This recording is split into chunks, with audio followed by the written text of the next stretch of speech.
I just want to start by thanking Niamh for conceiving of this conference and also for the substantial work that she has put into organising it. I haven't ever organised a conference for myself, but speaking with her, I know that it's a substantial amount of work and I really appreciate it. I have the pleasure of working with Niamh in our roles as fellows at Luce Cavendish College.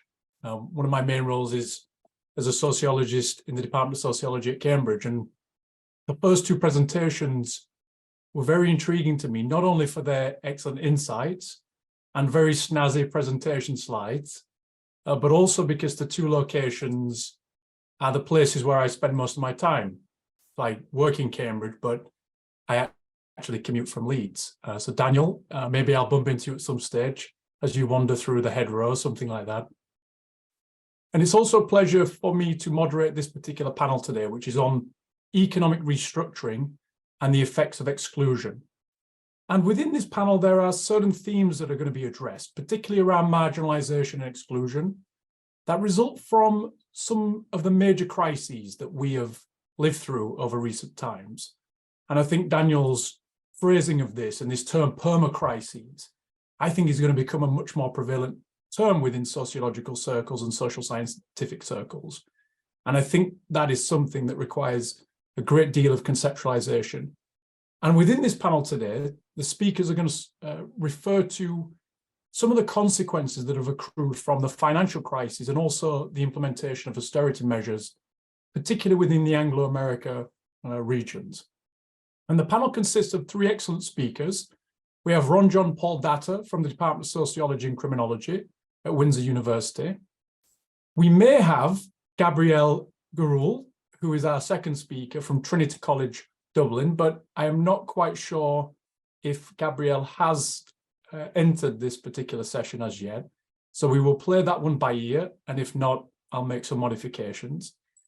And then our final speakers will be Ariane, Hanemaayer, and Niamh Mulcahy from Brandon University and the University of Cambridge. Each presenter will have roughly around 20 minutes, although if Gabriel isn't able to make it, perhaps each speaker could spend a little bit more time going into their talks and provide a little bit further context. And then there'll be plenty of time at the end for discussions, at least 30 minutes, but potentially more, where we'll follow a similar format, Q&A, and hopefully some general commentary, where we might pick up on some of the interesting themes that were presented in the previous discussion. So at this stage, I'm going to pass it on to our first speaker, Ronjon Paul Datta. Ronjon, if you'd like to set up your slides, and please begin whenever you have the chance. Okay, thank you, everybody. I am my own slide. I'm going to talk. I have some notes. First, I'd like to thank Niamh for organizing the conference and for inviting me to participate and talk a bit about my work and reflections on zombie capitalism. It's very much inspired and in dialogue with Niamh's work over the past 10 plus years. And I hope my work today reflects some of the richness of what Niamh's doing and working on. My remarks today are quite provisional because they're in between a couple of different projects. One, a project on Durkheim and religion, and another on public order policing that has arisen in the wake of the Freedom Convoy, occupation of Ottawa, protests and the blockade at the Ambassador Bridge here that connects Windsor and Detroit. And that project on public order policing I'm doing with Dr. John Frawley at the University of Ottawa Department of Criminology. I hope we can confer, and I'm really looking forward to hearing what a number of the other speakers have today. I expect that their work will be a little more pertinent to the theoretical stuff that I'm going to present now. So the public cost of personal hardship for me brought to mind a famous passage from C. Wright Mills in The Sociological Imagination. I'll read it. Quote, perhaps the most fruitful distinction with which the sociological imagination works is between the personal troubles of milieu and the public issues of social structures. This public cost of personal hardship immediately brought to mind this turn of phrase from C. Wright Mills. continuing on a little bit from a couple of paragraphs down from C. Wright Mills' first bit there, quote, issues have to do with matters that transcend these local environments of the individual and the range of her inner life. They have to do with the organization of many such milieu into the institutions of an historical society as a whole, with the ways in which various milieu overlap and interpenetrate to form the larger structure of social and historical life. An issue is a public matter. Some value cherished by publics is felt to be threatened. Often there is a debate about what the value really is and about what is really threatened. This debate is often without focus, if only because it is the very nature of an issue, unlike even widespread trouble, that cannot very well be defined in terms of the immediate and everyday environments of ordinary people. An issue, in fact, often involves a crisis in institutional arrangements. For me, drawing on the radical Durkheimianism that I try and work with, it's the categories through which people perceive troubles and the way they're socially constituted ideologically through the categories of perception, as Pierre Bourdieu might say, or an expert discourse, that really interests me, because thinking about Niamh's work, this project and the conference, to me, a sticking point has been, well, whose hardship matters and how is that made public? And how do different publics respond to claims about whose hardship really matters and what bearing that has on, broadly speaking, our political economy. They're also deeply value and affectively laden and charged. And in this respect, I'd take some issue with C. Wright Mills' framing here, that how we perceive and understand our own difficulties and challenges aren't simply matters of a local milieu, but are affected and in many respects constituted by the ideological or symbolic resources at play in our milieu.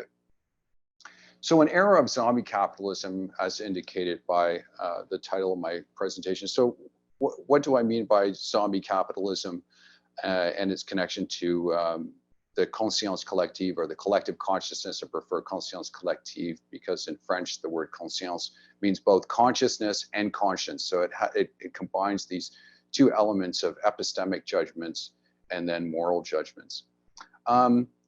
I've stuck with this term zombie capitalism in part because I'm not quite satisfied with Mark Fisher's phrase about capitalist realism, that it's easier to imagine the end of the world than the end of capitalism. I think we are in an area in which neoliberal capitalism is dead. I think we've seen the end of it. And that was shown in spades in the global financial crisis beginning in the summer, I believe it was August 2007, through its acute phase in the fall of 2008 and continuing on, I'd say, until about 2011, in which governments willingly and handily and generously intervened in the global political economy with massive bailouts. So that to me said that, well, that capitalism has ended.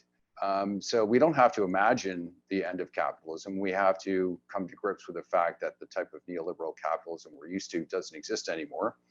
And instead, we've seen a massive return of a political economy, and with it, a massive rethinking of the political economy of debt.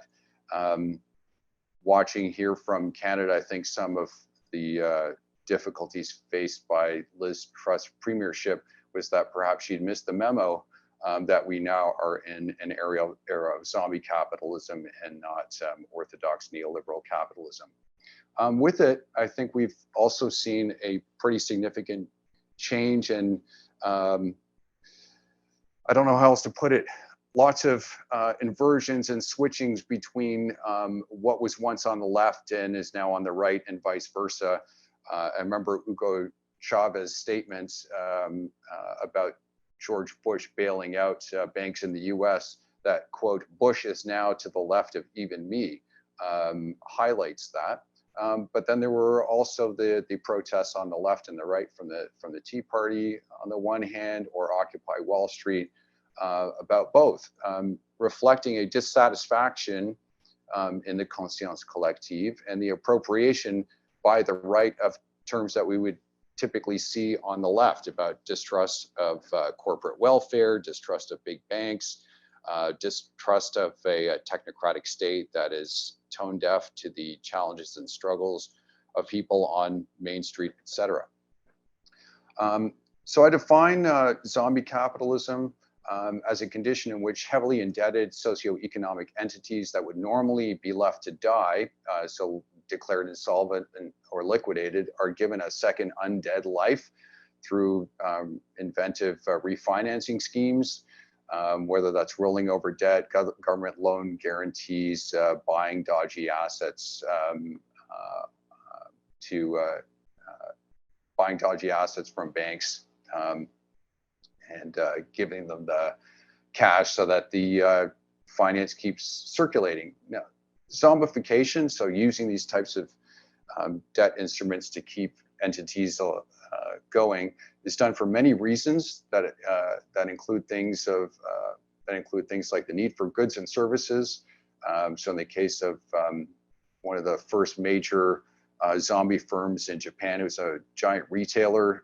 If it was allowed to fail, well, then people would be able to buy the goods that they need on an ongoing basis, or for sustaining employment. And it reflects the struggles that are emergent from the challenges of reproducing the capitalist mode of production when faced with accumulating contradictions and challenges to that reproduction. Now, some of the debate about zombification on both the left and right concerns whether or not zombification helps, or if it steals public goods from what should be a more vibrant economy to sustain, entity, not necessarily a for-profit firm, but taking public goods and steering them towards entities that aren't likely to be solvent, and then robbing others of access to those resources. Another interesting facet about the zombification of firms is if refinancing to sustain the enterprise is what's necessary. Typically what happens is then the firm is producing a surplus simply to keep servicing debt, which means they don't have surpluses to keep investing in the firm itself and in the enterprise itself. So you're not investing in public forces or training a workforce or trying to be more competitive, increase market share. It's just the surplus is going just to keep the firm alive. But then strictly speaking, you're no longer really a capitalist firm looking to accumulate the conditions for continuing to sustain capital accumulation. So I think this is a peculiar feature of the present. The reprobation of banksters in the wake of the global financial crisis, or films like The Wolf of Wall Street or The Big Short, have dramatized this moral problematization in the conscience collective of this form of zombie capitalism. Now, accompanying zombie capitalism is this language of fiscal sacrifices and often the frequent enough use of sacrifice on the part of the public to sustain something of societal development or stability, and crucially security. So in the wake of the collapse of the British bank Northern Rock, when there was an actual run on the bank in the global financial crisis, so that run on Northern Rock was in September 2007. One of the things that we see from what governments were thinking about is, well, a run on a bank is no insignificant thing. especially since, given the intricate connections of interbank lending around the world, that if there was a run on one bank, there could be a run on others, and we've seen it again happen with Silicon Valley Bank more recently. But it's a serious security problem from the vantage point of public order. Some of the stuff I've seen and looked at just right at the start of this project indicates that from a public order standpoint, it would take about 72 hours of people not having access to cash in banks for there to be a significant breakdown in civil order. So the bailout of Northern Rock to forestall a further run on banks wasn't just done to keep the financial system going. It was about how do you keep civil society going. And it indicated that bailing out banks isn't just about the financial system. It indicated the extent to which finance capital is an integral part of the security apparatus. And in this respect, it sort of removes banks from the realm of moral actors, or any firms that are too big to fail from being seen as moral actors, which sort of takes them out of the conscience collective, where we think about the moral status or moral agency of actors, whether those are firms, governments, individual people, groups, etc. Because in the case of security, it's not a question of are they good or bad, it's that they are fundamentally necessary because they establish the ground on which other actors can continue to act. So that's very peculiar. Looking at this shift in our conscience collective, this is a different kind of political economy where, yes, there are normative judgments, moral judgments being made, but massive actors in national and the global political economy are taken out of that equation. So all the arguments about, well, there's moral hazard if we bail out the big banks or we bail out firms are taken off the table. So this to me strikes me as something quite interesting. We're dealing with I think a different type of a political economy. Now, from the vantage point of class struggle, some of what, and I know I don't have a whole lot of time left, maybe 5 minutes or so. It brings to mind, so this bit about security and the security apparatus, it's as being fundamental, as being the foundation on which then we see a range of moral actors and moral discourse play out in a conscience collective that seems to affect the main parts of the political economy and how we valorize hardship, valorize public and not. Has some bearing on how we think about class struggle, and then some of my provisional reflections on the blockade in Windsor. So class struggle, it's taken on a different form. So what was conventionally left ideology, conventionally right ideology has really changed. So everything from the approbation of the state and capitalism, the links between the two, it's happening on both the left and the right. Distrust of corporate media happening on the left and the right. Distrust of and criticism of elites, bureaucracy, and technocracy happening on both the left and the right. But it also brings to mind the extent to which the conventional ways we think about class struggle as being, say, the pitched battle between a politicized proletariat and the bourgeoisie has, it's not just that, it's not just picket lines, it's not just political parties with their standard party lines about, well, who's pro-worker, who's pro-business, imperial wars. They're still facets of class struggle and how we understand class struggle, how we should analyze class struggle. But I think there's something else too about the individual and phenomenological level about class struggle. So thinking about the pragmatics of a household, a firm, or a government dealing with class struggle. So on the vantage point of a household, what are the pragmatics of class struggle? They could be things like balancing work and childcare, where, okay, I have the demands of work. If I miss work to look after a child, or you're involved in elder care, well, that could jeopardize my employment, but then I still have some obligation, and there's the work of social reproduction that is a practical, concrete contradiction with the obligations to work. So then how do you manage that? Or if you, in a period of high inflation like we're in now, but you haven't seen an increase in your pay, how do you balance that household balance sheet? Well, you could say, all right, we're not doing pizza night on Fridays once a week anymore. We're going to stay home. Well, you multiply that out by thousands of households in a city like Windsor, and of course that then has an impact on all the restaurants in the neighborhood and the pizzerias, and they start to say, oh, well, maybe our business isn't viable anymore. So then you see these collapse of business. So that pragmatic and the experience of how do we manage our day-to-day struggles from the vantage point of a household, or from the vantage point of a business, or even from the vantage point of a government, they look one way from the perspective of being in the enterprise, being in the household, being in a government.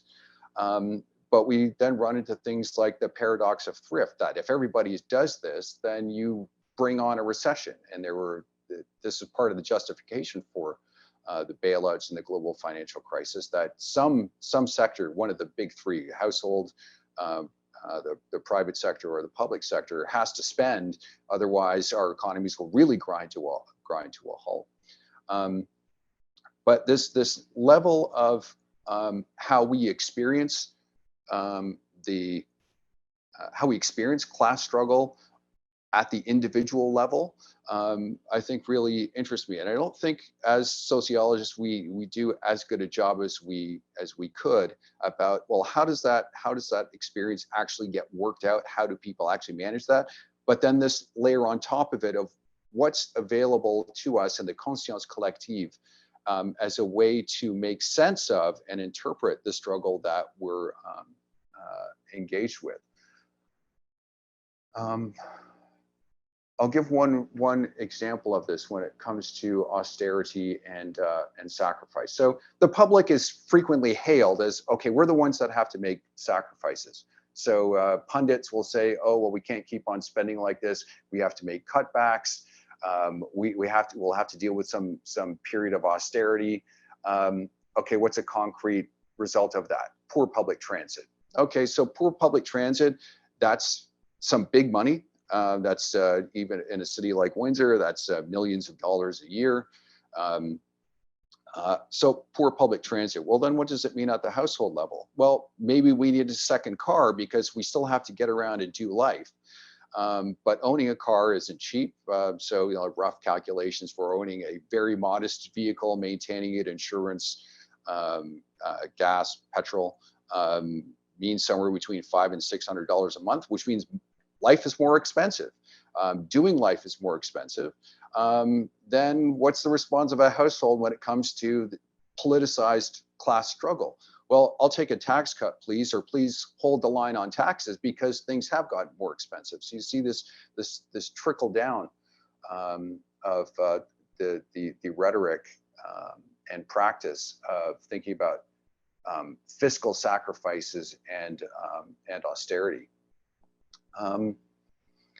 But it means too that the public in this sacrificial discourse, where you have the people that are calling for sacrifice, the people who actually make the cuts, whether that's bureaucrats or deans in universities or government officials, and then what gets victimized, what actually gets sacrificed, is people themselves are also, on the one hand, calling for sacrifices, but then they themselves become victims of those sacrifices with a diminishment of public services, etc.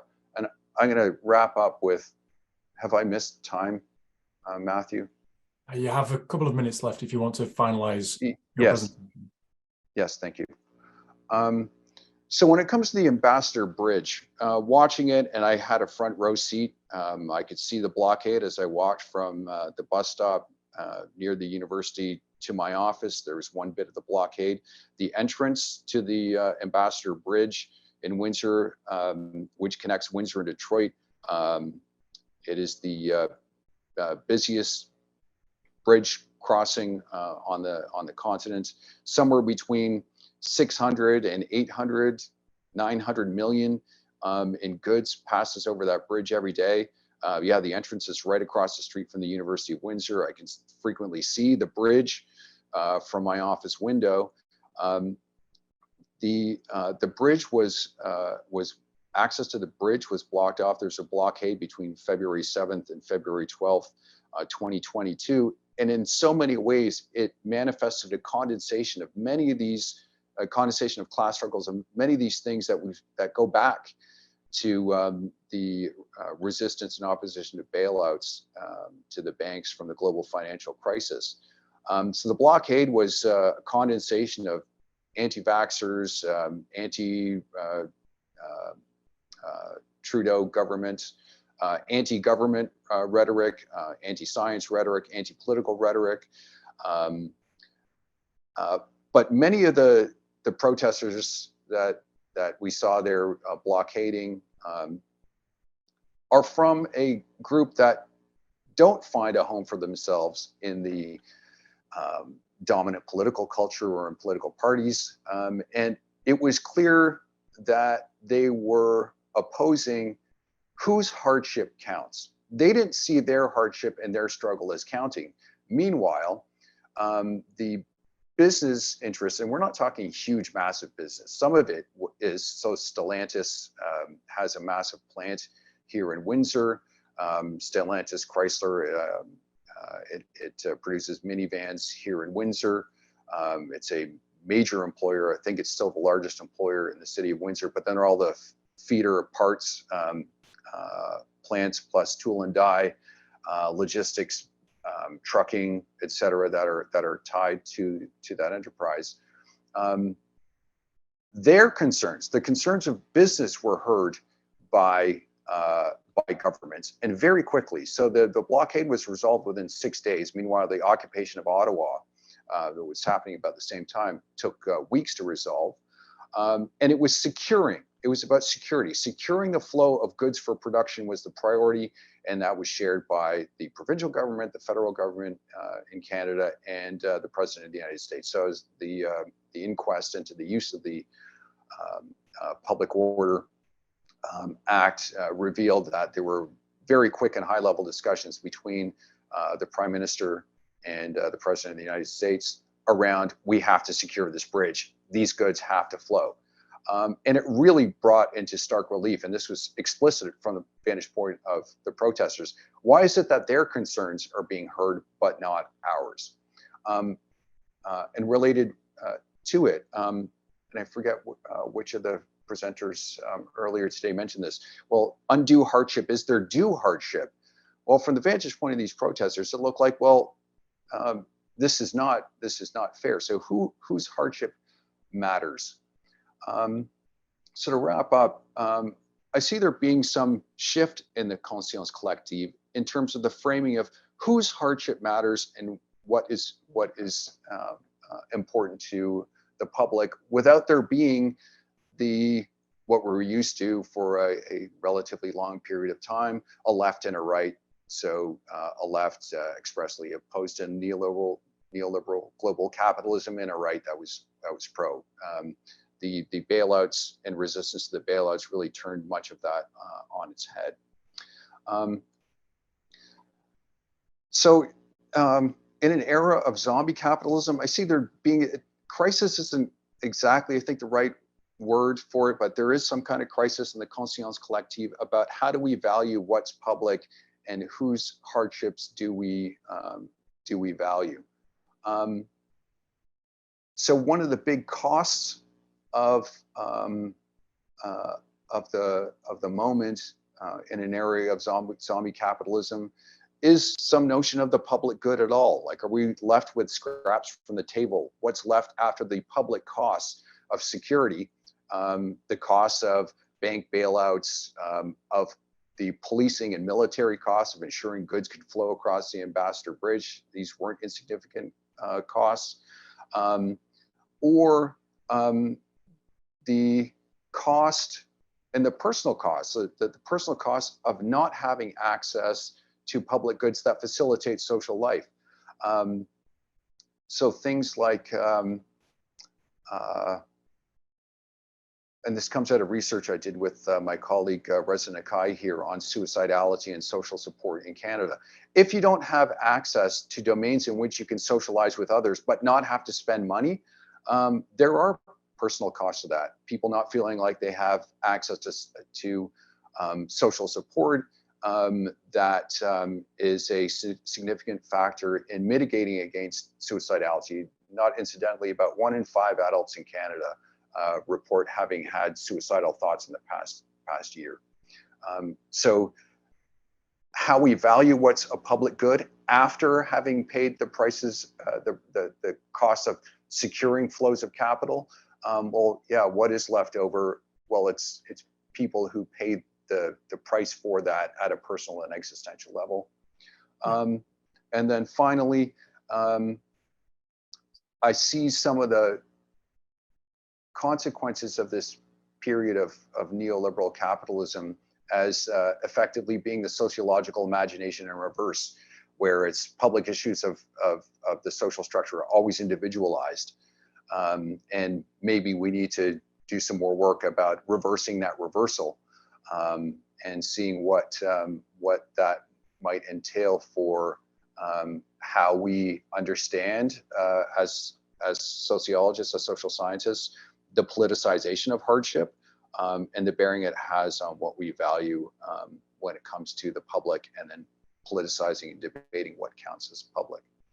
Thank you very much, Ronjon. Appreciate that. That was a very interesting discussion. You've raised a number of very important sociological questions around, the form that political economy is taking and how it's been solidified in the post-COVID landscape, whose hardship matters and whose hardship is being centered in the contemporary political discourse, and also questions for struggles over resistance and representation. So we're very much looking forward to exploring those in the discussion. So thank you very much for your presentation and comments.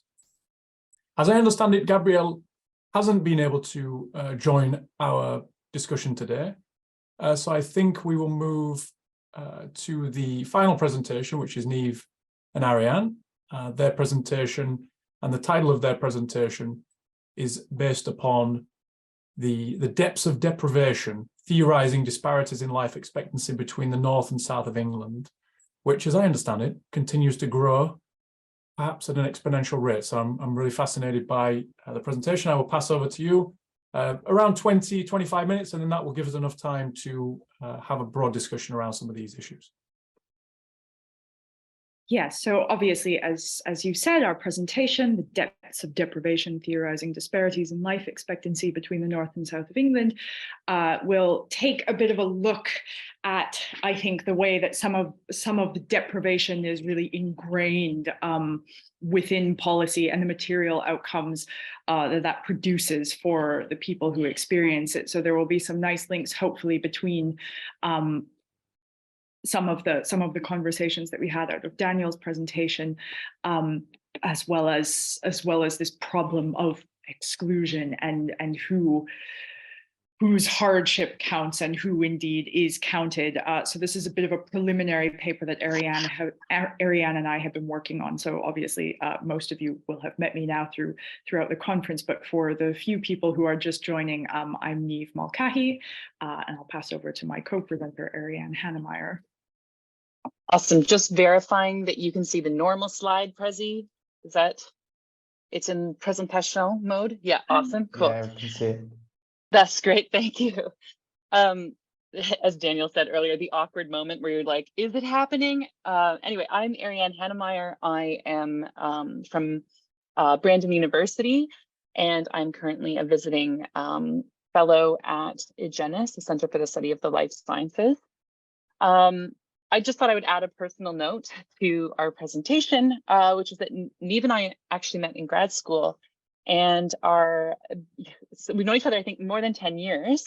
And our time at CRASSH overlapped when I was a visiting fellow there in 2019. And so this paper in some ways represents an effort for us to think about where our projects intersect. Like I focus primarily on health, and I've written a book about health policy and the shift towards like individualization and health promotion in lieu of infrastructure investment, for example. And of course, Niamh's work on housing it has examined the history of this kind of like policy and policy omission, as well as cost and hardship as well. So I think this will be a nice opportunity for us to think together in how we're developing this particular project.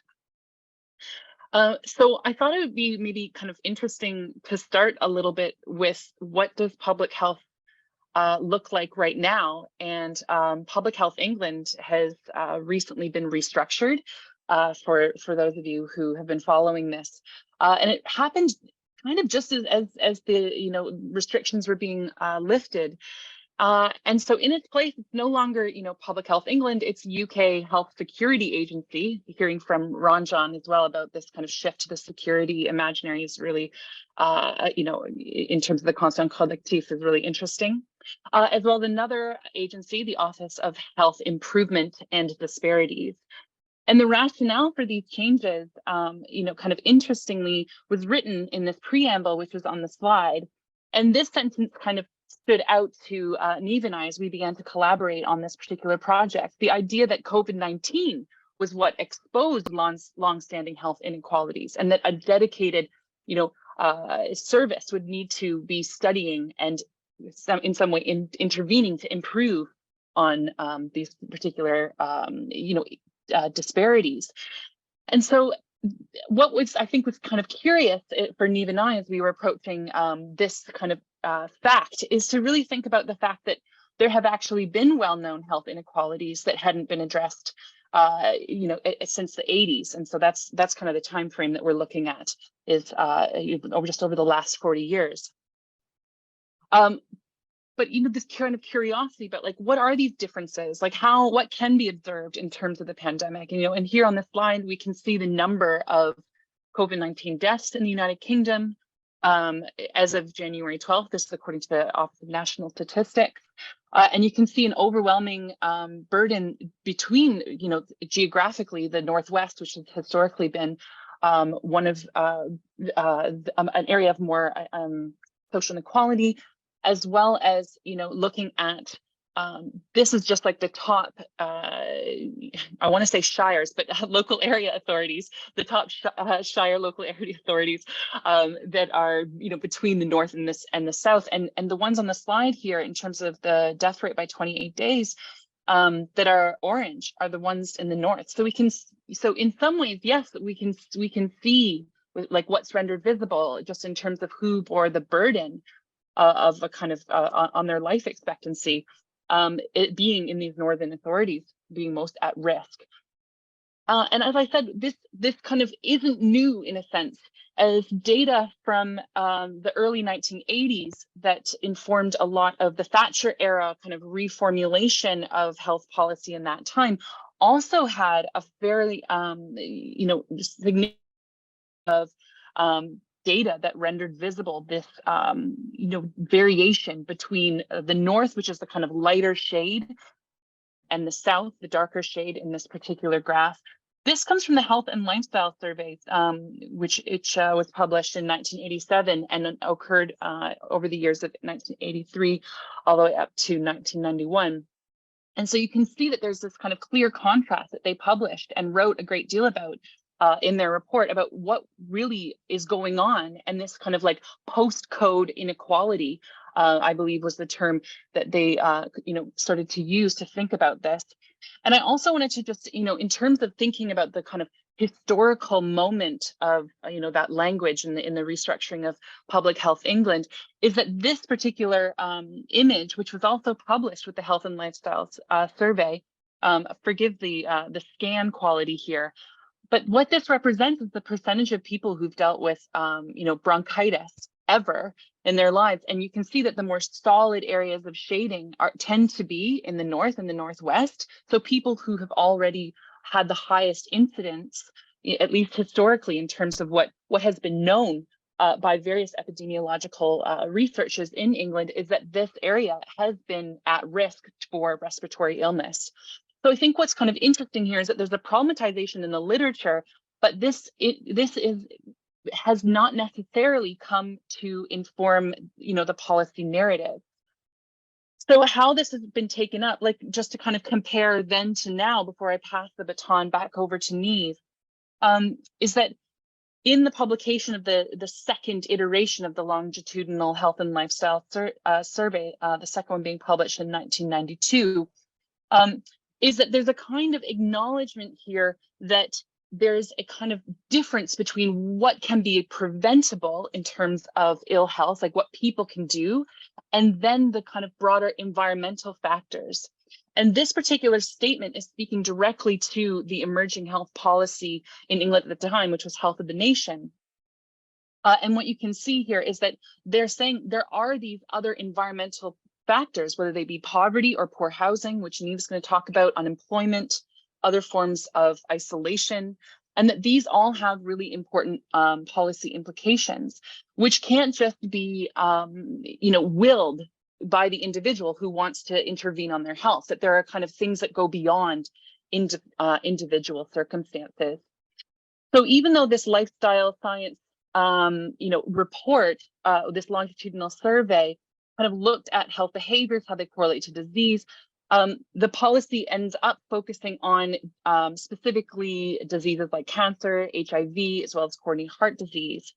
And ultimately, the limitations here in orange were that there's actually these broader social factors, or like these social determinants of health, that need to be focused on if we're going to see any kind of effectiveness in terms of the policy language. And so you can see this kind of communication, or this kind of uptake within the policy itself, the language being reflected in the Health of the Nation here on the slide, that this translation of knowledge about social determinants, about kinds of like predispositions given your postcode between the North and the South, is that it does inform a kind of broader environmental, or the material or infrastructural kind of conditions that are in fact the responsibility of government, right? The idea here on the slide being that it is the responsibility of government to take effective action on behalf of the community when those things can't be, for example, intervened on by the individual themselves.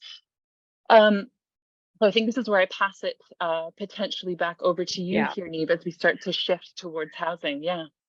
Yes, in part because housing was obviously listed as a key social factor that determines outcomes, health outcomes.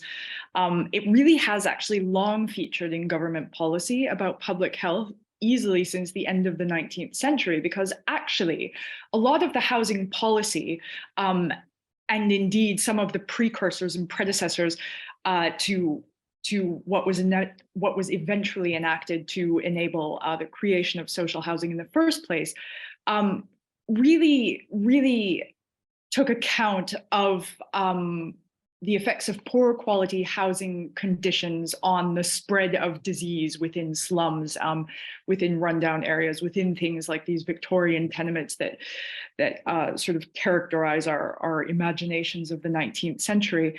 And it's really the Housing of the Working Classes Acts. There are two passed, one in 1885 and one in 1890, that allow for the clearance of slums and eventually the building of social housing. And one of the key facets of this is the building of a more uniform housing stock, of a better quality, to ensure that people who would otherwise live in tenements and slums have access to a certain kind of social housing that would help prevent spread of disease.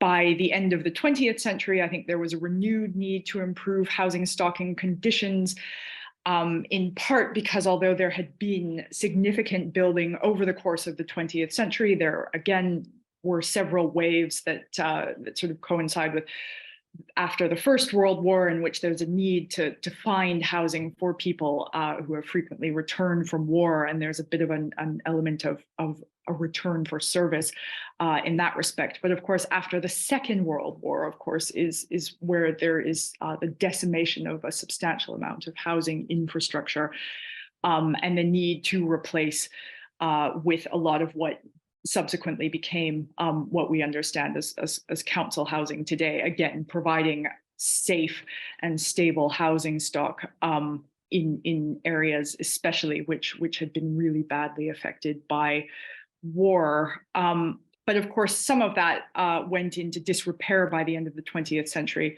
And so there was a renewed need to improve housing stock and conditions, which again led to the clearing of rundown estates by what were known as housing action trusts, as well as a bidding process that was part of a central government initiative that was rolled out as the City Challenges, which was meant to build better quality houses, mainly for owner occupation or rent in the private market. So this is coming at a time when we're seeing this, again, shift away from wanting to fund or to promote social housing and really to encourage owner occupation, or at least being able to rent in a sort of newly competitive private market. So where are we? About 30 or 40 years on, we can see from this table that housing conditions in the north are again in decline relative to England as a whole, having just under 1.5 million homes, or 22%, classified as substandard or non-decent, by comparison with 20% across England and 17% in London. So decent homes are those that are free of category 1 or serious hazards that may result in injury or illness. They should be in a reasonable state of repair, have reasonably modern facilities and services, and provide a reasonable degree of thermal comfort. So the Decent Homes Standard, which was introduced in 2001, was devised to regulate the social rented or council house sector. Unfortunately, the bulk of poor quality homes in the north are not in the social rented sector, because actually this policy, the introduction of the Decent Homes Standard, has resulted in quite, as you can see, or will be able to in the next slide, a significant reduction in poor quality in social rented housing. What you can see in this slide is that the bulk of households reside either in their own homes, that's owner occupied, or the private rented sector. So just over 60% own their own homes, and over 20% are living in the private rented sector, as distinct from about 10% who are living in council housing or the social rented sector. So the bulk of poor quality homes are not in the social rented sector, but in the private rented sector, and those that are owner occupied. It's not surprising, given that just over 60% of households are owner occupied.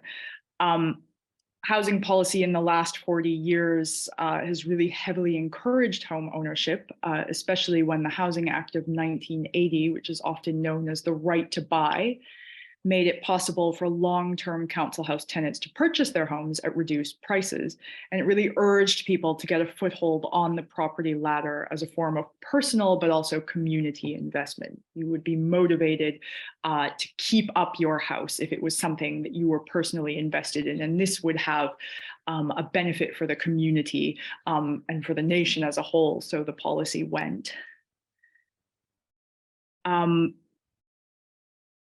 So housing prices in the north are comparatively inexpensive, which has made it possible in some cases to purchase a home.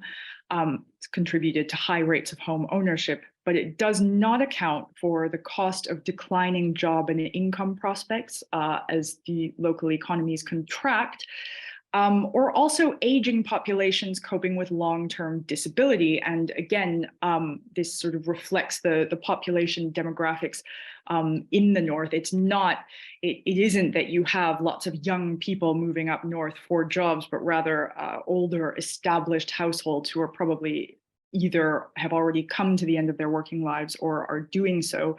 and they have to then cope with the potential for disability that might come with old age or chronic conditions. And all of these things frequently lead then to difficulty maintaining homes to a decent standard. But in the meantime, the current government has really only started to outline what a decent home standard would look like for the private rented sector, meaning that anyone who rents privately is not protected by the same standard applied to the social rented sector.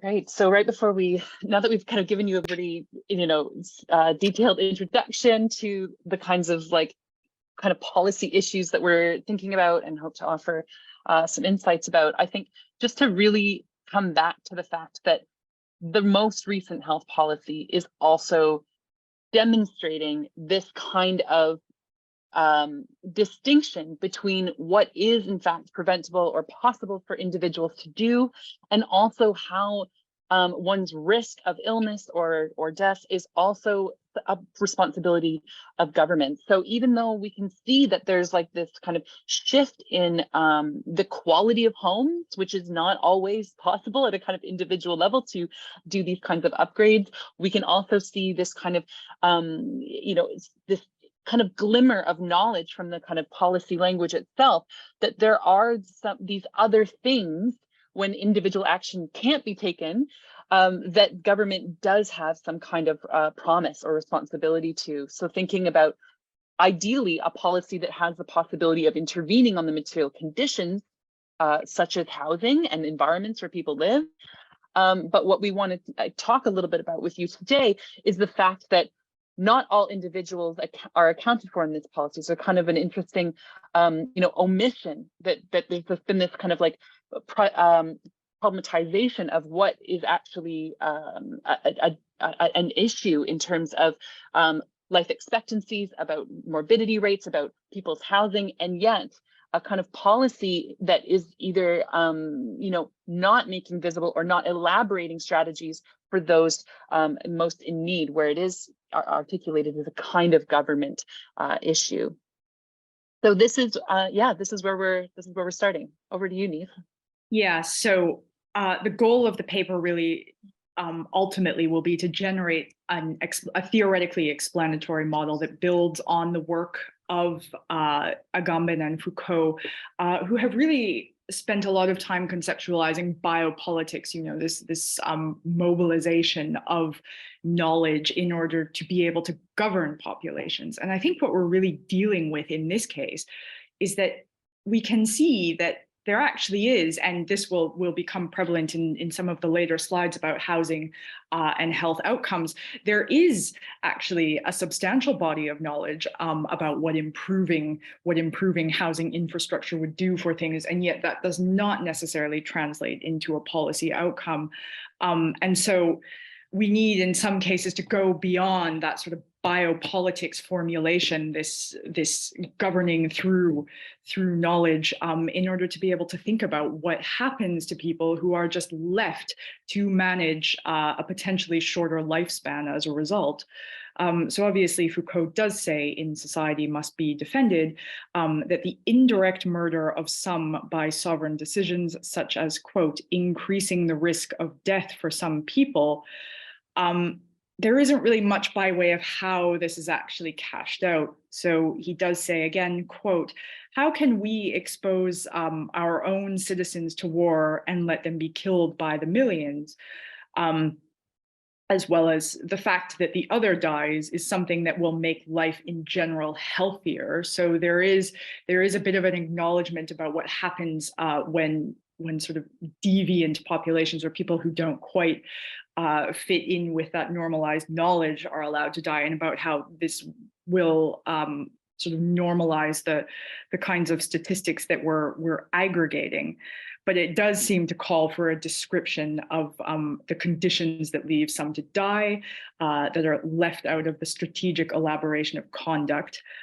So I think we'll focus on the technology of normalization, which we will explicate next. So this is obviously how we'll proceed. We'll go into a little bit about what thanatopolitics means, followed by some of these material omissions in health policy with relation to housing, and then to think about what it means to be left to die when you're not able to use your own individual will and self-conduct to moderate your lifestyle in order to improve your health outcomes.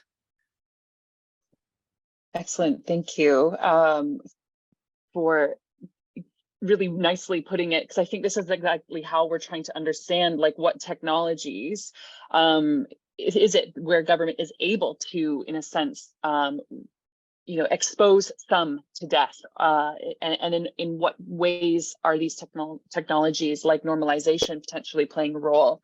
And you know, Membe here has thought about these kinds of issues that were articulated earlier by Agamben, and has thought about this in terms of the global South. But I think there's something to be thought with about in terms of like kind of the thanatopolitics, or the politics of death, or exposing or making die, which may inform a kind of more conceptual explanatory model that will help us understand what kinds of knowledge are deployed or not, what kinds of social conditions are rendered visible and intervened upon or not.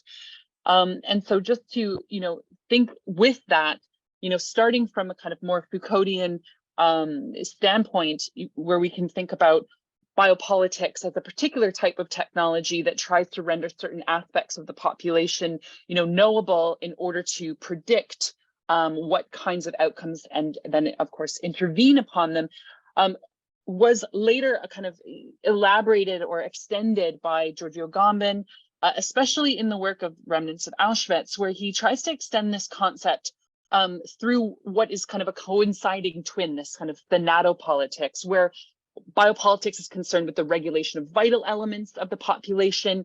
Instead, thanatopolitics is more thinking about this kind of generalization of this power to make die or to leave, you know, omitted from certain types of technological interventions. So, as we've already mentioned, while Foucault tries to, you know, elaborate on this, not only in Society Must Be Defended, as it is on the slide, and Niamh's already discussed this, and also in the History of Sexuality, thanatopolitics attempts to account for what is let live and why others are left to die. So for our purposes, we're thinking about the omission of northern populations in policy in certain types of ways, and the absence of certain types of interventions to improve the material conditions of their lives that can't be done just through individual choice. So this kind of process by which some populations are identified and their characteristics, you know, studied, problematized as having certain properties, as needing interventions. There's also the kind of like this coinciding twin of those whose kind of characteristics or needs are not necessarily rendered into the policy statement. Oh, there we go. Over to you. Yeah. So obviously I'm conscious of time, so I will try to keep all of this as streamlined as possible. Yeah, the next part then is normalization. This, as Foucault has it, the political and scientific techniques whereby one establishes an average considered optimal on one hand, and on the other, a bandwidth of the acceptable that must not be exceeded.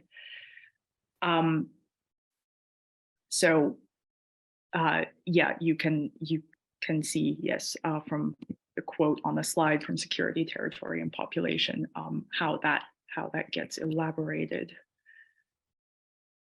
So how does housing policy contribute to poor health outcomes? Governments have certainly taken action on poor quality housing, and this most notably maybe in the Decent Homes Standard introduced in 2001, which was done to ensure that social rented accommodation in England provided a habitable standard of housing. So there was an expectation for the provision of appropriate central heating, proper insulation against damp, reasonably up-to-date appliances and plumbing in kitchens and bathrooms, and the absence of any hazards that could lead to injury, especially in elderly or disabled residents. No similar standard exists for the private rented sector, although the current government is involved in a consultation with it as of September 2022. But the proposed standard, as the government says, will be broadly consistent with the social rented sector, but it includes adjustments reflecting the state of the private rented sector, specifically, quote, removing the requirement for kitchens and bathrooms to be of a certain age, because it's conscious that, quote, property types in the private rented sector tend to be more diverse than the social rented sector, so that the standard and its enforcement must suit the varied needs of the sector. It's similarly difficult to impose a standard on the owner-occupied sector. Grants are available from local authorities in some cases for renovations that are needed to bring houses up to a habitable or energy efficient standard, but they vary based on area because not all local authorities can offer them. They also require residents to have lived in the house for 3 years before applying, and they won't take applications for work, usually that's already been carried out.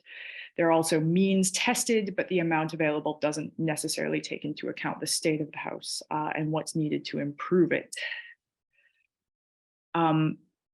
So how does housing policy contribute to poor health outcomes?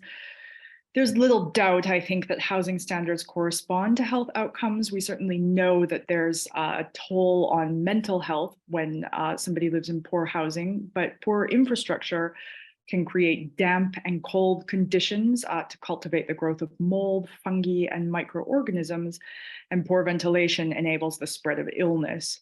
So both contribute to wheezing, aches and pains, nervous conditions, diarrhea, headaches, and fever, which has become especially pronounced since the pandemic, as working lives are frequently spent partially, at least, in the home. Overcrowding of small houses with large families or of houses of multiple occupation can also lead to conditions in which illness can spread.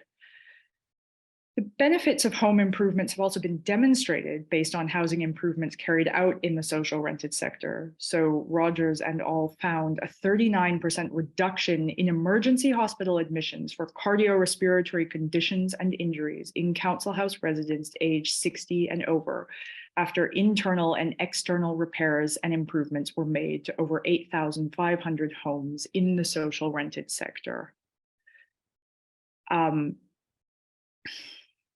Non-decent housing is a known problem in all 3 regions of the north of England, including the northeast, northwest, and Yorkshire and Humber, with nearly 1 million owner-occupied homes failing to meet the requirements of the decent homes standard if it had been applied to owner-occupied and privately rented homes. There are another 354,000 private rented homes in a similar state of disrepair. So while non-decent homes are a problem for the health of those who occupy them across the country, they are more prevalent in the north, which has a higher proportion of older, low-quality homes, including especially those built before the Second World War, comprising a larger amount of housing stock than in the south, which has benefited from the promotion of policy to build new homes in high-demand areas. But there's been no similar intervention to upgrade housing stock in areas with documented decline in quality, even though this could offset expensive care and health costs otherwise incurred due to poor housing. So what does the lack of the response on housing in the north mean for the normalization of lower life expectancies? And don't worry, we are wrapping up. I hope it's okay that we've taken some liberties with the time, given that what was provided a little bit extra to us. But basically the direction that we're going in this paper is really trying to think about these kinds of social or stylized facts and look at how there's this kind of like, there's a demonstrable way that health and the material conditions of housing are related, but it's that there are only certain forms of conduct that get to be normalized. Or certain types of conduct that get to be elaborated. So to sort of like paraphrase Jemima Ripo's work, the conditions of housing needed by many in the north, is not necessarily included in policy. So there's only certain lives that get to be promoted and regulated, and policies are deployed to ensure the normalization of of some, whereas those at the outlier, like unable to improve their own homes, for example, are left out. And this can have real impacts on terms of morbidity and mortality rates. So even though we have this problematization in social science literature, as well as in the very research that has informed policy over the last 30 to 40 years, that are just demonstrating this health disparity and the deprivation of housing, as well as other social determinants of health. This is not being elaborated in policy, which we take as an index for a type of thanatopolitics. And so if we're thinking about a political rationality that renders a certain kind of reality, right, a certain kind of form of conduct about people who are able to utilize potential credits or upgrade their homes to live the so-called, good or normalized life.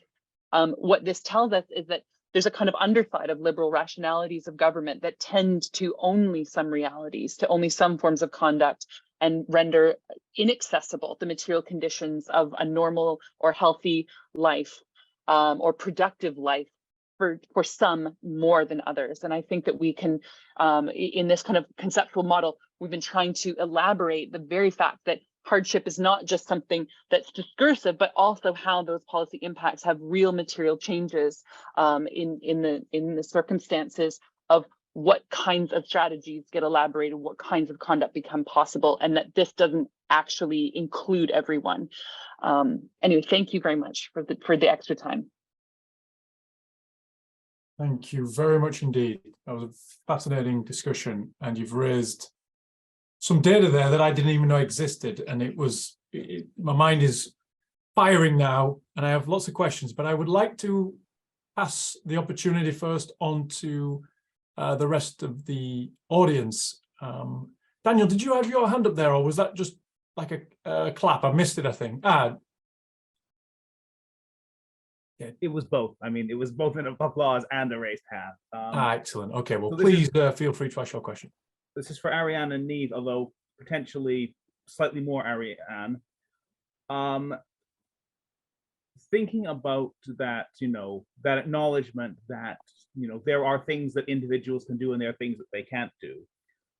I'm curious to know about the drawing of that line, because you've both already talked about, there are some issues with where that's drawn in terms of housing, and I'm wondering if that expands elsewhere.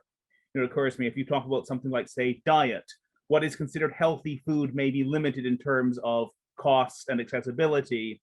And so how realistic, as it were, are the actual divisions that are set between what an individual could do and what the government must do?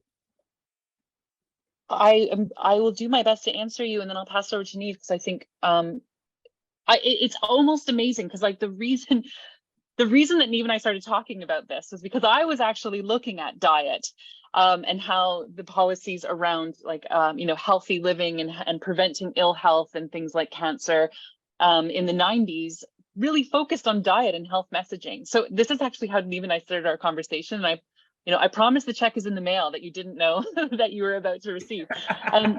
But what I think is quite interesting, and again, it's coming back to this notion of normalization, like the establishment of something that's optimal, right? Like the ideas here is not just about like trying to sanction or discipline certain forms of diet, but actually like the fact that there are these kinds of distributions within the population about access, like, in Canada, we often talk about food deserts in the remote areas, for example, but also viability, like purchasing power, and people, living, below poverty, for example, would not have necessarily access, as we've already heard about from the Nikki and Daniel and their presentation.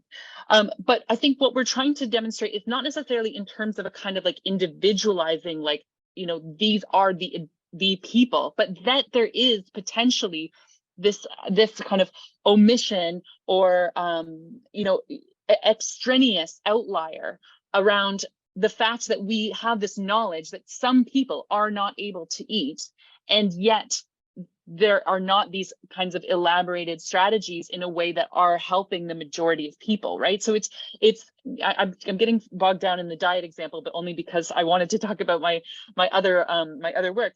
But just to kind of come back to how this line gets drawn is, I think that, and I'll leave it to Niamh, because I don't want to talk too much about it. But it's taking the kind of index within the policy to demonstrate that even though we have this kind of scientific knowledge, it's deployed in particular ways in which what becomes kind of like within the normal distribution is where the policies tend to hit the most. And that's how we're seeing that's how we're kind of like using that as an indices of what exactly could be seen as non-normalized or doesn't get to be intervened upon. I feel like I'm not answering your question, but I wanted to give Niamh the opportunity to jump in. We'll probably just expand on that. And indeed, some of the things that came up in response to Daniel Edminster's conversations or presentation and conversations as well about, I think it was probably Mark Fabian who was thinking about, that efficiency of neoliberalism. And this will get us back to Ronjon Paul's work as well. This, is this the successful deployment of a neoliberal strategy or not? We've got this excessive focus on what people can do, but not necessarily the best way to optimize that, really. Like in the policy that we're seeing on health outcomes in relationship to housing, there's obviously a benefit to getting people into better housing. And this gets back to the statistics about, the fact that it would reduce costs, actually burdens on the healthcare system to improve housing stock in the North. And yet that does not necessarily happen. So I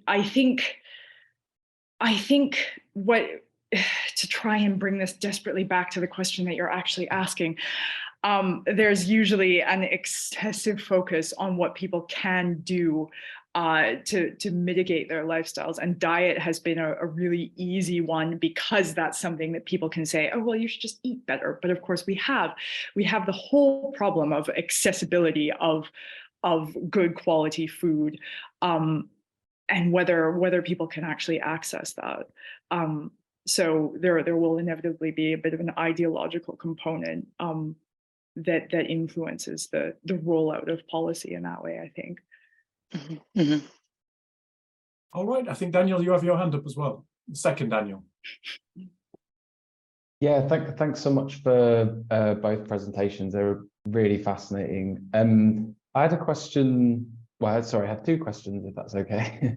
And I guess both of them kind of are about the potential for rupture and disruption that flowed from COVID and now the cost of living crisis. So for Ronjon Paul, I mean, so that this idea of zombie capitalism and there is no alternative, I just wondered if you had any thoughts about how, well, the extent to which the response specifically, well, no, actually COVID-19 and the cost of living crisis has been distinctive from what we saw in 2007, 2008, and whether there's been lessons learned from 2007, 2008 in kind of how governments choose to intervene and where they channel resources.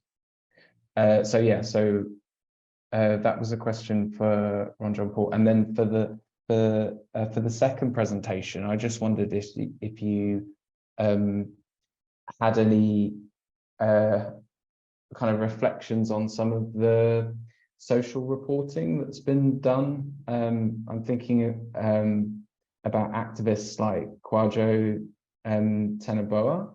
I don't know if I'm pronouncing his name correctly, but a really successful housing activist in the UK that has kind of gone into a lot of substandard housing and kind of exposed how terrible the conditions are for people living in that housing, and really calling out housing associations, social landlords, sometimes private landlords. And that has had some traction, and whether you think that that is an opportunity for rupture in sort of where the government's gaze lies and therefore, kind of like public understanding and attention. Ronjon, do you want to go first? Thank you, Daniel, for the question. So the way I see zombie capitalism is less that it's that it forestalls or forecloses on alternatives. I associate that TINA doctrine with orthodox neoliberalism. And in contrast, I'd say it's the opposite. So zombie capitalism reveals and has revealed that there are many alternatives, that states do intervene and governments do intervene to the tunes of hundreds of billions of dollars to intervene in the economy when they see fit, typically on the grounds of security. So it's not just to secure capital, it's to secure the activity of governing itself, or it's to secure the circulation of capital such that maybe there is accumulation in the future. So in that respect, I see zombie capitalism as this peculiar moment where, yes, capital keeps on going, but it's not neoliberal capitalism. And with it, a return of political economy, but absent a public or popular vocabulary for talking about political economy as being tied to things like class struggle and the experience of class struggle. So I'll give you a couple of examples, one straight out of Marx in Wage, Labor, and Capital, when he says, well, what's the price of labor? Well, he goes and show, well, it's not supply and demand. The price of labor is what the working class is able to impose or struggle for relative to capital. Well, I think that has some bearing on how we understand the current cost of living crisis. Looking at food costs and grocery prices here in Canada, what is the basis of that cost of living increase? It's the imposition. It is full-on class struggle by very large for-profit enterprises that are saying, we are going to impose this price on you and maximize our profits. The well-being or the stress on the household be damned. So this is again a return, a very explicit return of political economy in practice, but absent, I think, some broader understanding or vocabulary in the public by which to talk about this return of political economy. So that's how I would see it in relation to the cost of living and zombie capitalism generating alternatives. When it comes to COVID, I think it also returned us to questions about the politics of social reproduction themselves, about which we haven't had a whole lot of discussion. So the difficulties of what does it mean to have to work from home when you're managing your job, but then also the reproduction of a household, or not having the opportunity to do that, but having to deal with the struggles, difficulties, challenges. I'll give an example from Windsor. When you're a frontline worker, you're expected to go to work, but the city has closed the bus service, shut down public transit. So now you have to figure out and struggle how you're going to travel without a car, taxis too expensive, but get to your job where you're ostensibly essential. So I think COVID highlighted those things, and I mean, hopefully we'll see some further study analysis of that. Thank you. Thank you. Ariane, Niamh? Yeah, I was just bringing up some of the examples of Teneboa's pictures, because let me just see if I can share that as yeah, an indication of of the state that some people are living in. So these are all pictures from his flat as an example of what is actually meant when we talk about non-decent standards of housing and what people actually experience when they do. You know, he hasn't actually got a ceiling in his living room, or he has, you know, this level of infestation is obviously not considered a suitable standard by any stretch of the imagination.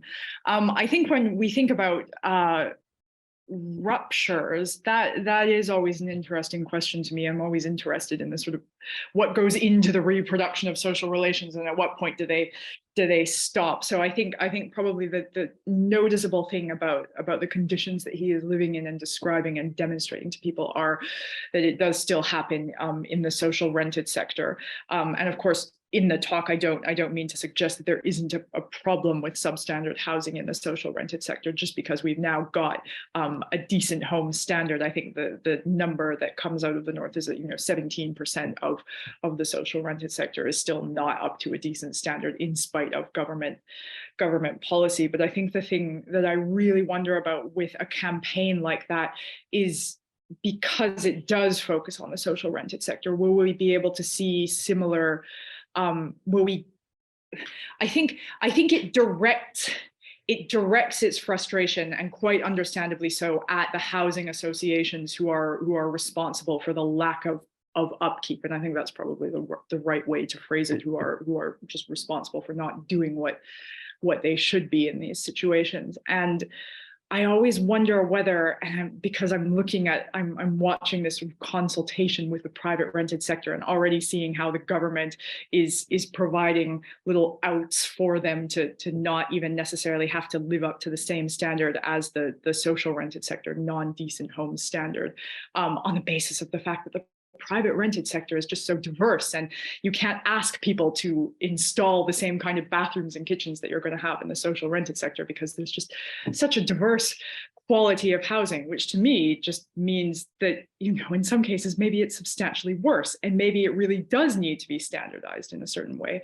So I'm really interested, I think, in I think where that energy is going to be directed, because obviously, as you're probably aware, the private rented sector in the UK is just, I think it's been described as a cottage industry of landlords. There are a lot of people who acquire properties through like buy to let situations, and maybe they have one or two properties. They're not housing associations with a lot on their books. They're just people who are making money off of renting an extra property out to somebody, or maybe they've got at most 5.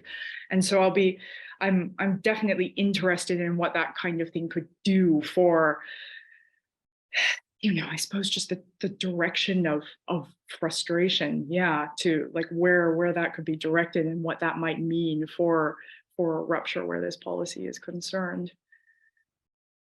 Matthew, can I just quickly add something? Go for it. Yeah, because I think this is also a really, I really like that you're bringing the presentations together with your question, Daniel, because I think this is in some ways what politically circulates in a lot of our discussions, like Niamh and I, as we've been like working on this paper, is like, what is it going to take, right? It's like the substandard housing. We've got like this kind of like, social kind of journalist exposing things, in terms of like coming back to COVID, like, I think people living in homes here, I think if I remember the stats correctly, it's like among the top, like we're like 1 or 2 in the UK, in terms of people who died while living in living assisted homes, like compared to other places, right? So it's like we're kind of observing these kinds of what might be called like crisis states, or like these kinds of risks that people are being disproportionately exposed to, and yet there hasn't been this kind of rupture or outrage, right? And so it's like, is it the case? And I mean, people like Rupo or Mbebe talk about normalization in terms of like a kind of public acceptance, which I think is one dimension. But is it also the case that that's just actually within the realm of the acceptable? Like this is I think the other side of it, which I think for me is what is puzzling and of interest in working on this with Niamh. I'll stop there because I know Mia has her hand up. Thanks. Go for Mia. Okay, thanks. Thank you all. It was a really kind of interesting session. I had a question and an observation, I suppose, for Niamh and Ariane, which is about the ways in which we might think of that relationship between housing and health in a broader way, and maybe kind of encouraging you a bit to think more broadly. And I think of 2 things. One is that some of the wonderful work of Susan Smith on housing and the ways in which she kind of looks at the big increase in ownership as this individualization of the welfare state. So along with austerity and the kind of contraction of the redistributive state, that home ownership itself conveys these expectations that, you know, the safety net will be individualized. And so access to not just a good diet, but to better healthcare, or to mental health kind of relief for those who are suffering with mental health or whatever, would be provided by taking money out on the money that you have accrued within your house.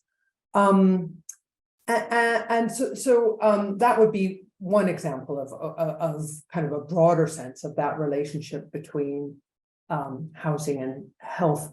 Another might be, I know I've read in some of my work that I was doing on like some of the areas that have such big churn, population churn. So again, that you might actually look at how particular areas, how uneven this is, right? So in a place like Blackpool, you get such population churn in this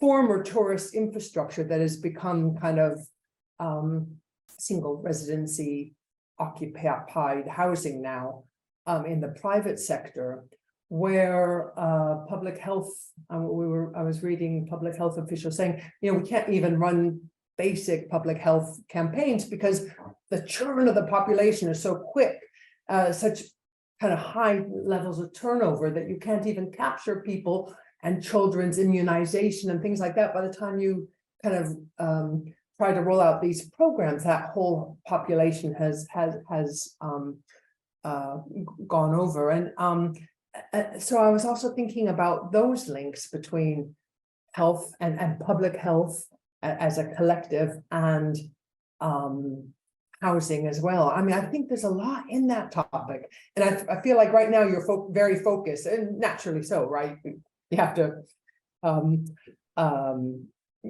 take your priorities, but I really think there's a lot in there that you could really kind of work with and maybe expand. And so I guess it's a provocation to you to kind of think through those things, or perhaps you already have, but I think also your geographic focus, that there might be a real uneven nature of how this rolls out in different places is probably right in those other respects as well.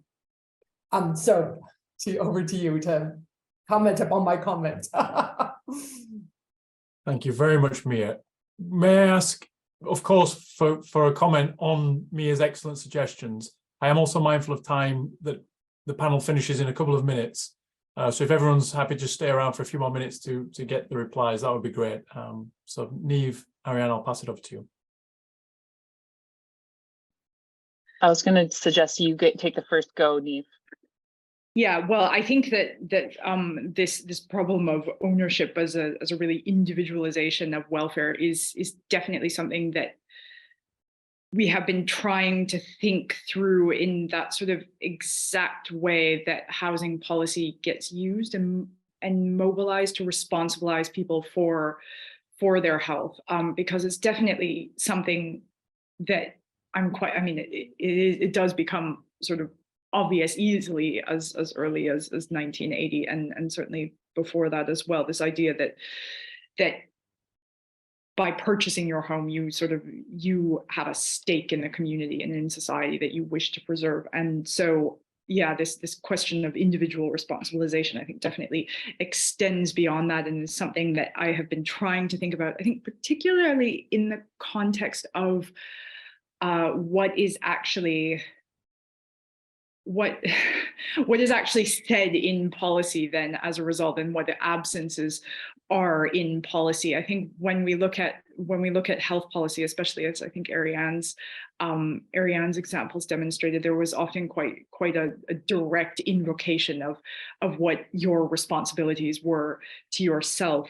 But it always feels slightly subtler, I think, in housing policy.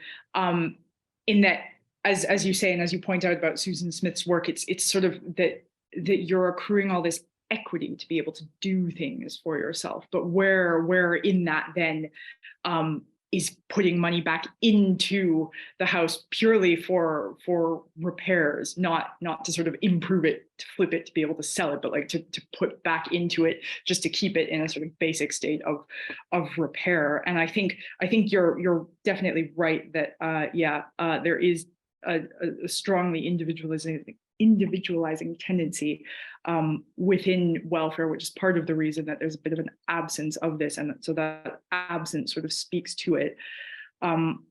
Population churn obviously is another issue, because obviously what we're looking at in those cases, at least especially in the north, is a little bit more transience, I think, which makes it hard for people to advocate for this sense of community as distinct from the kind of building that goes on in the south, and the desire to improve the housing infrastructure because of the fact that people want to establish a sort of longer livelihood there. So there's definitely also something in that, yes, that certainly contributes to it, and the fact that there is just this moving through the space of sort of rundown infrastructure. Is it sort of like a transient, temporary stage in life, in which case why bother looking for the long-term prospects of it? So yes, both are helpful suggestions. Thank you. Thank you very much indeed.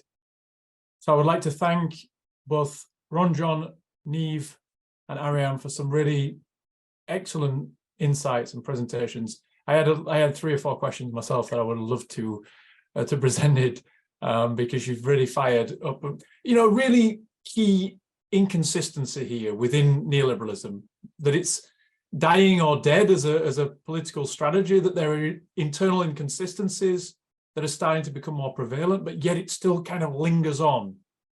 And you highlighted that so great in terms of housing, given that we're all told that home ownership is the key, but yet home ownership and housing stock is the most depleted in the private rental sector and amongst homeowners in comparison to the social rental sector, which completely brings to life precisely what you've all been arguing today. So I really appreciate your contributions. Thank you very much. And thank you for chairing that for me, Matthew.